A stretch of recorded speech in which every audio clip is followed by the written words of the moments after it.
Hello, testing 1, 2, 3. Here we are. Hello. I am sorry I'm a little bit late today.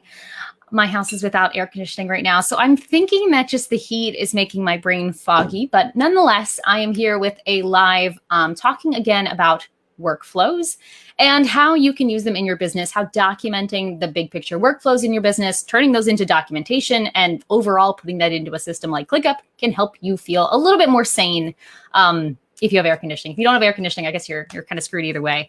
So what I want to talk about today is actually the idea of capacity and how that affects process mapping, or how those two things connect.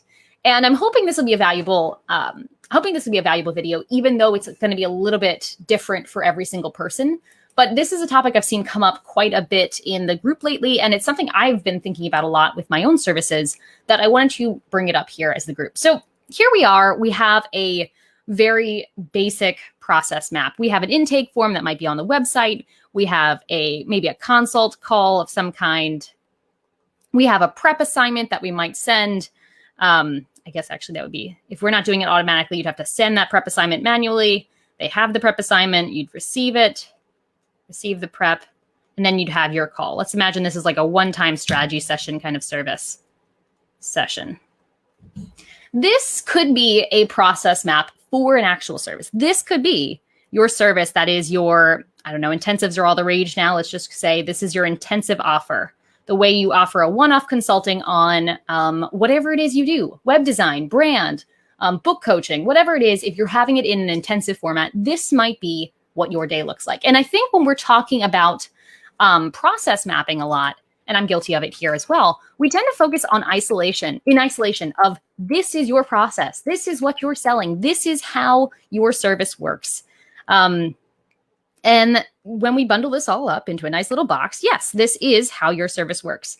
But I don't know about you, but there is very rare, there's never been the case where I have sold a service that is only for one person at a time. I mean, my services are all individual. However, you're generally juggling several clients at one time. So rather than thinking about one nice little package that's just what you have to do to fulfill that service, really what it ends up looking like is you have intake number one, then you have someone else intaking here, and then you've got that whole process of things stacking up. And then over here, rather than making it one package that you need to fulfill from start to finish, you've got people jumping into your service at different moments in time. You might have 2 clients one week who start the intake. Well, if 2 clients are starting your intake process in week 1, what does that mean for week 2 and week 3 and week 4? When are you able to take on more clients if all we have mapped right now is the actual process and what's involved in that?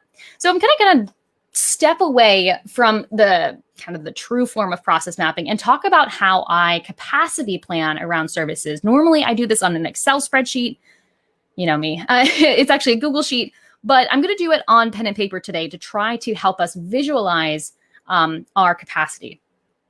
So the way I do that, and I'm just going to select all this. We'll see if the selection tool works for me. Maybe. Is it going to let me rotate it? No. Okay, never mind. We're just going to do it by hand.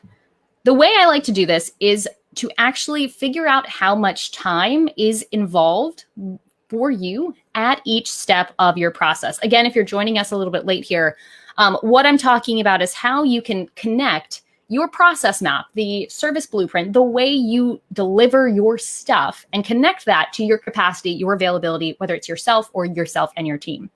Because there's only so many hours in a day. And most likely you are dealing with not just one client in this service, you are dealing with a whole bunch, and they're all coming in at different times, and very rare that you'll have them all start at the first of the month. So we need to figure out how can you stagger these without killing yourself by going over capacity or over committing yourself. So here's how I like to approach it. For each step of this process, let's figure out how much time it takes me or my team, any labor that I'm paying for, how long it takes me to do that. So the intake form for me is 0 hours.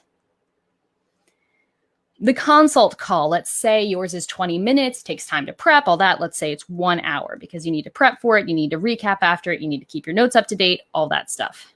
Oop, did I lose my pen? There it is, all at once. 1 hour. Sending the prep assignment. Let's assume you don't have this automated. And if you don't, maybe you should, but let's just assume it's not automated and it takes you 20 minutes. I'm actually going to make my math easier. Let's just say it's 15 minutes.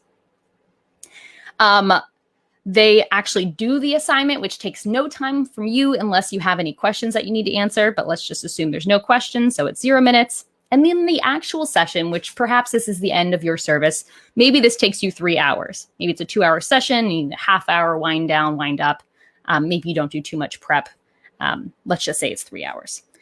Actually, I'm just going to make myself even easier here. And let's just make that 30 minutes. So we are at 4.5 hours for this overall process. And that sounds like no big deal because this obviously takes some time.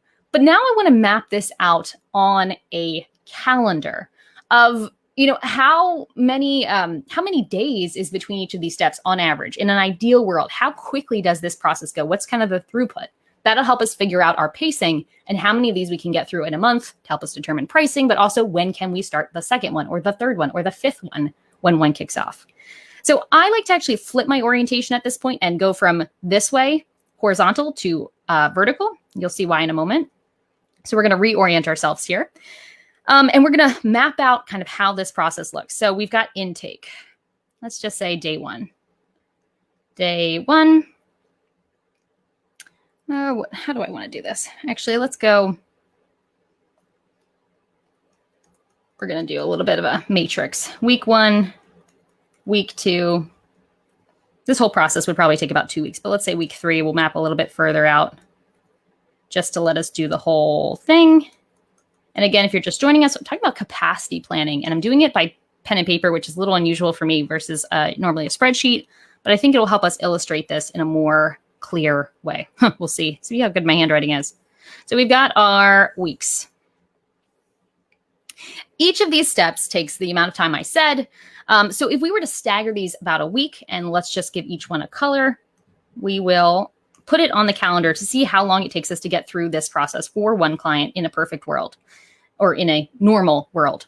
So week 1, we'd probably have our intake, which doesn't take any time for us. We'd have our consult call, probably all in the same week if your clients are generally booking right away. If your process takes a while to get them in, then maybe it would be in week 2 that they have their consult. But let's just say this is 1 hour, and I'm going to use a block to symbolize an hour here. So this is our consult.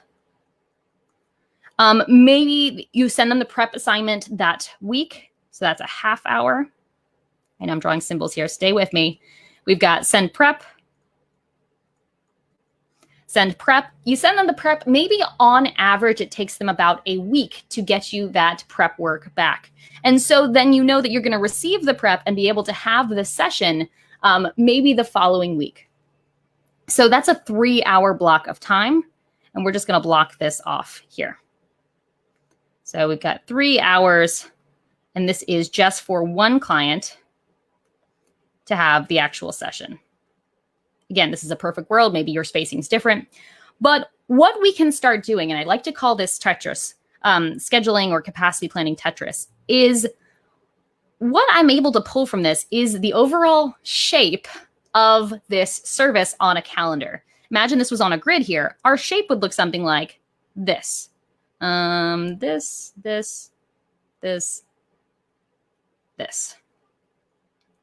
Generally, I wouldn't do halves, but you get the idea. This is kind of the shape of our service. It's got 3 hours in the second week, 1.5 in the first week. And that gives us the shape of the service. Now, if you ever played Tetris before, you know kind of how the game works.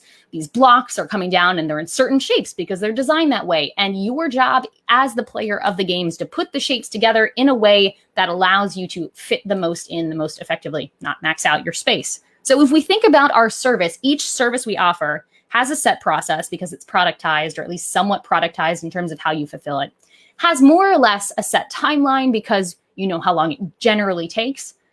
We can start treating these like Tetris blocks and helping us visualize how much time and kind of the spacing we need for each service. So let's just say I work, let's just do a low example to make it easier for my math here. Let's say I work 5 hours a week on this service in my entire team. Like that's all the hours that my team has for fulfillment in this service. So I'm going to draw these out here. 1, 2, 3, 4, 5. You can see I'm already making it look like a spreadsheet. I tried to be creative, guys, but this is really a spreadsheety activity. I hope you're following with me here, but it does really come together. So this service that we've got, service one, this is the shape it has. And if I was on my spreadsheet, or if I was trying to plan out my schedule of when I could start client number 2, I could look at this capacity planner, which I said before, I do in Excel. I don't actually do it directly in ClickUp, but I could look at this capacity planner and know, okay, if it's kind of a 1.5 and 3 pattern, when can I put the next appointment in? Assuming someone wants to start immediately. Right now, this is today. You are here, right? We're on today, beginning of week 1. We've got 5 hours in the whole week. When could the next person start? Well, it would be pretty natural for me to say, oh, we can start this week. See any problem with that? Let's try it. All right. So just to kick us off, we know it starts with an hour and a half the first week when we kick things off, assuming everyone goes on schedule. But then in week 2, it takes 3 hours. So by visually mapping this, we already see we have a problem. So we could go ahead, we could get them started this week, but in week 2, all of a sudden we are in a crisis where we do not have enough capacity in our 5-hour max per week to fully serve that client in week 2. So the correct answer for when can we bring on this next client is indeed not this week. Whoopee. Let me see if I can backspace enough, but would actually be next week. I know I sound really silly here, but I wanted to give this tool, this exercise, or this framework for how to think about scheduling to help you start thinking about how process mapping, the workflow stuff we're talking about, how it connects to the rest of your business. So here we go. Now we've got this service. So we'd tell them we can start next week. And we know that that is the case based on the estimated time it takes to complete each step of the process in the estimated turnaround. Now, this is mapping for an intensive service, probably the easiest service to structure. We prep, we meet, we do the thing, you're done. And already we caught ourselves almost overbooking ourselves by not planning out for the segue or for the kind of the long haul of how long it takes to actually deliver the thing. But if you're running a web design business, or you're doing book coaching, or you're implementing software for people, this timeline is going to look a lot more complex. The shape, for example, of your service is going to look different. So for example, let's just create another service. Let's call it over here. Let's make it gray. Service 2. Let's imagine it's a more sophisticated service. I'm not going to map out the whole thing. It takes 1 hour to get started. You take a week off. Then it takes 4 hours for your kickoff. This is also an argument to keep your services simple, because you can start to imagine how this becomes challenging. This gives us a visual way of mapping a process that is difficult to really picture in a tool like ClickUp, where it says estimated time, but it doesn't take into account how that time is distributed over given weeks. So here we see, like, this could be a web design service. Maybe you do prep assignment, then you get together for like a big kickoff. Then you have some prep work to do. You do a check-in, you show them the first brief, or you prep the first brief, you go over the first brief, you design it, you do the wireframe, whatever it is. They have some time for revisions. Like, this could very easily be the iterations of some kind of design service. And immediately we're seeing how the shape of this service, the actual structure in terms of how much capacity it takes up, is different. It's really different than what we see for a more simple service. So is there a version of that spreadsheet you mentioned? Of course there's a version of the spreadsheet. I have not made it public yet. I would be happy to. I've shared it, I think, on a few different occasions just with individuals who found it useful. It is really this basic though, Christine. So it's silly. I have all the spreadsheet chops that you could think of, but I have found no easier way to model this service than literally copy and pasting shapes as if Excel was a bunch of fun little blocks.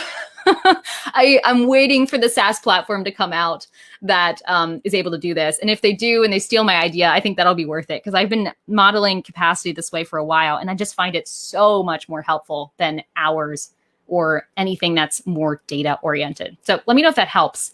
I'd also love to hear how you're doing this, because I created this method for myself after trying tons of different ways to keep track of when can the next client start? When is this client going to be finished? And this is what I found that works. So it's been a journey. All right, so let's go in and map another service here. Let's imagine we have I will not map service number 2 because that sounds terrible. Let's just imagine we have kind of a coaching service where you're doing a 1 hour a week session, and every 2 weeks you prepare an assignment for them or something. When we have more services in our business, we are effectively creating more shapes. So here we see one. We've got 2, 1, 2, 1, or 1, 2, 1, 2, 1, 2. This makes our game of Tetris a little bit harder because now we are accommodating more shapes. This is another argument for why you want to have productized services, because if you want to be really effective in how you use this space, you want to keep things of a complementary size. So if I have a 5-hour work week, let's just imagine, let's just dream about that. If my service number 1, the first one I said, was a 4-hour in week 2 service, that would be really ineffective because I effectively, this is what it would have to look like. Let's just delete these. I would not be able to have simultaneous projects happening because of the limitations of my capacity. I would have to have this second project starting kind of much later, which has implications for customer experience, has implications for onboarding. It has so many different implications. But this is what happens when I know my capacity, I know the time things take, I know kind of what I want the experience to be. So as much as we are designing our services and then putting them on the capacity board, whatever you want to call this, I call it a capacity tracker or capacity Tetris. As much as it informs one way in terms of the process of our service informs our capacity tracker can inform our service. If we know we have 5 hours, we definitely don't want to have a service that is more than 3 hours in any given week because we know we're going to max ourselves out and spread out that timeline like we just saw. So here we have the service number 2, this green one over here. Service 2, I'm using colors to represent, I'm a little tricky there, but let's just imagine each color is a customer. That's how I organize it for myself to keep track of projects. This one here would actually fit really nicely into the model of what we have, assuming we have a 5-hour week. We've got this. So this is a service number 2 for a different customer coming into our process. This fits really nicely because we know we have 2 extra hours on any given week that we have an active service 1. So having a service that takes 2 hours of our fulfillment time a week would actually be a good complement to keep us at full capacity. If I had designed this to be 3 hours a week during the fulfillment phase, that would be less than ideal because I would have to push back when I could start it and things start clashing together. It's an exciting day. Oh, thank you, Google My Business robocallers. Appreciate that. So yes, that is kind of one way of capacity planning. And I find it to be the most helpful way. I would love to hear how other people are doing this. Talked about the different pieces, talked about how they inform each other so you can design your services to complement and fit together in your week. Let me talk about 2 common questions I've gotten before when I talk about this method, which seems a little eccentric and spreadsheet loving, but I promise it's just pretty shapes. What about your team? Or what about vacation? How do you get to this 5-hour number to know what your capacity is for fulfillment? That's really what we're talking about today, service delivery, fulfillment, because we're designing the services. I got to this 5-hour by making it up. But in reality, how you get to this 5-hour is take your work week and figure out what is more important than fulfillment to you. So perhaps that is sales, perhaps that is family, perhaps that is fitness, perhaps that is marketing. And whatever is left, that is fulfillment.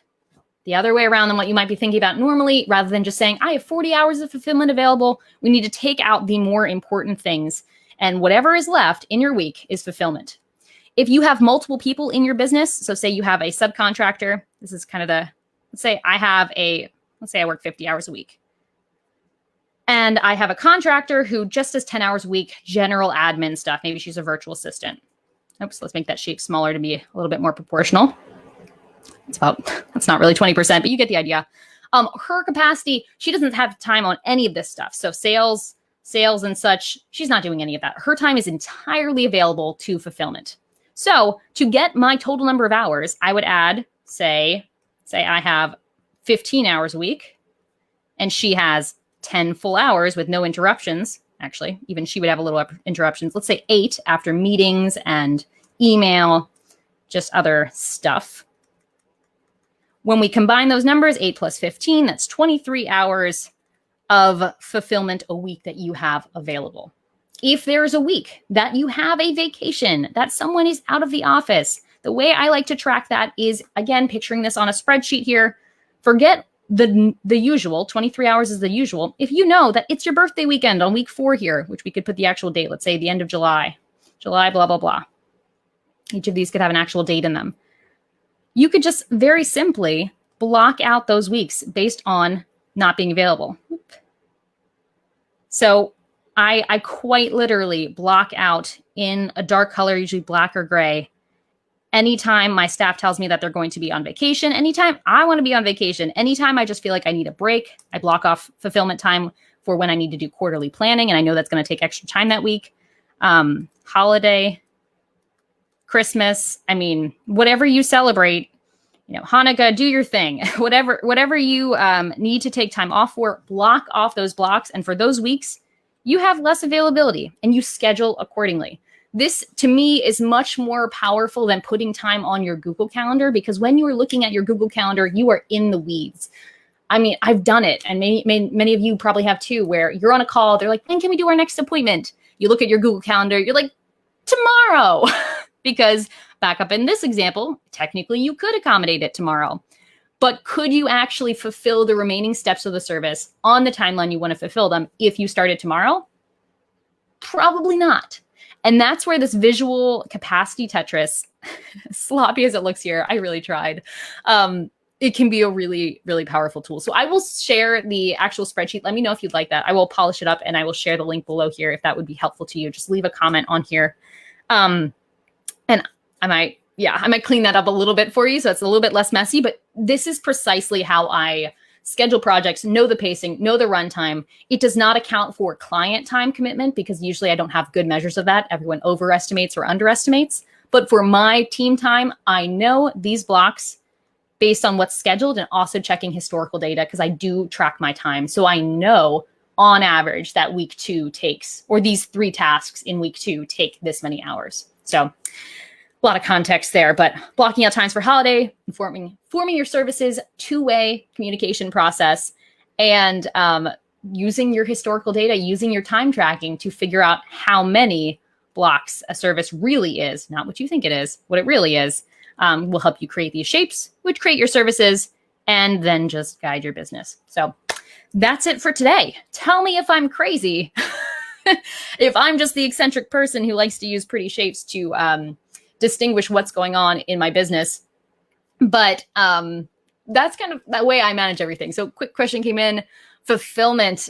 Yes, for any kind of project. So comment here is about using fulfillment for other types of work. It's not client service. It's figuring out how many articles you can put out in a month or figuring out when to start the next project. I mean, this really applies to anything that's semi-standardized. So writing blog posts, creating YouTube videos. When should you start the next one based on a average pace of what you know? This also keeps you from having tons of things in progress, because back in this example, if I had started this green, or if I had started the other project when we were using blue, if I had started it too early, what would have happened is I would have started and then I would have said, we can't meet this week. We're going to need to meet next week. Let's just do that half, we'll do that then. All of a sudden, a 2-week project, which is 2 weeks in my brain space, worrying about them, hoping they're okay, becomes 3 weeks, becomes 4 weeks, becomes 5 weeks, because I'm letting my Google Calendar tell me when I'm available rather than my actual capacity tracker. So love the use case of non-business stuff. And yes, visual, right? I think my team's still quite overwhelmed with it. They don't want to touch it with a 10-foot pole, but for me, it really helps that top-down management. So unless there's any other comments, give me some, just let me know if you want the template. If I see a few votes for it, it'll be worth sprucing it all up and I will share it out with you. And that's it for this video. So tune in next week. I'm not sure what I'm going to be talking about next time. This one really just felt, like an important topic to talk about right now. So that's where it came up. But if you have any suggestions, I cut myself out. If you have any suggestions for what you'd like to have talked about next week, whether it's ClickUp, whether it's a workflow, a phase of a workflow, or a process for documentation, kind of noodling a bunch of ideas, I would love your thoughts. But all right, 1 vote for the template, noted. I'm in a house without air conditioning, so I think it's making me more creative, but I do need to get off of here and turn on the really loud fan. So thank you all for watching. I'll talk to you soon. Bye.